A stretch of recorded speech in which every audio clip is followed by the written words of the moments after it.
Viewers, we'll have this morning. I'm Shivangi Shukla. Here are the top stories we're tracking coming in from across the globe. China on Thursday defended its Coast Guard vessels' patrol in the disputed South China Sea after Indonesia accused the ship of interruption a survey conducted by its energy company in the waters. Watch this report for more to understand the latest development coming in.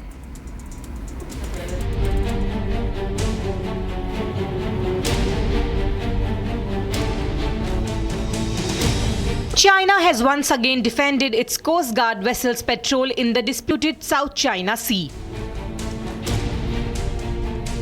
This comes after Indonesia accused the ship of interrupting a survey conducted by its energy company in the waters. Asked about the Indonesian claims, Chinese Foreign Ministry spokesperson said the Coast Guard vessel had carried out routine patrols in waters under Chinese jurisdiction. 中国的海警船系依据国际法和国内法，在中国管辖的海域开展例行的巡航。中方愿通过外交渠道同印尼方加强沟通协商，妥善处理两国间的海上问题。 Indonesia does not have a formal territorial dispute with China over the South China Sea.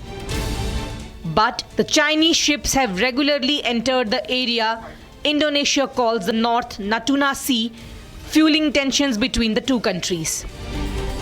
Recently, a territorial row between China and the Philippines in the South China Sea turned increasingly violent, with Manila accusing Chinese Coast Guard personnel of using water cannon against its troops.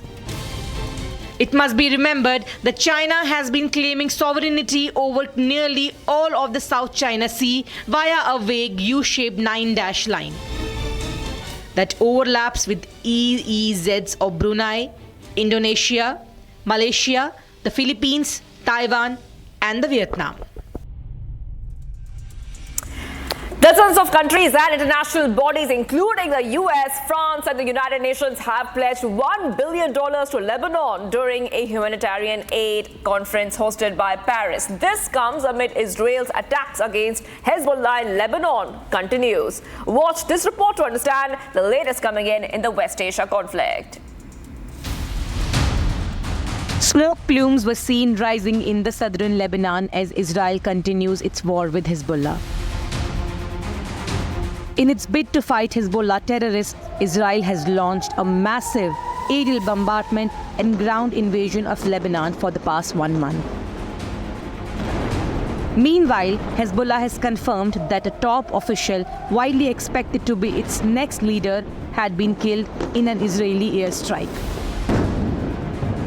The Lebanon's caretaker prime minister, on the other hand, has called for a ceasefire in the fighting between Israel and Hezbollah. إطلاق النار ليس بيدي أو بيد الدول التي تضامنت معنا، بل هي بيد إسرائيل، وهذه اليد لا تزال تقوم بمزيد من الحروب ومزيد من التدمير ومزيد من الانفجارات التي تحصل في المنطقة. فأنا منشدت من هنا أن اليوم نحن مسكنا بالجانب الإنساني ونحاول المساعدة الإنسانية، ولكن هذه لا تكفي، لأن يجب حماية الإنسان. قبل أن نساعد الإنسان يجب حمايته، والشرعية الدولية كلها وشرعية الإنسانية في العالم أعتقد أنها بخطر في هذه الأيام. US Secretary of State Antony Blinken, on the other hand, said that Israel's war on Hezbollah should not lead to a protracted campaign in Lebanon.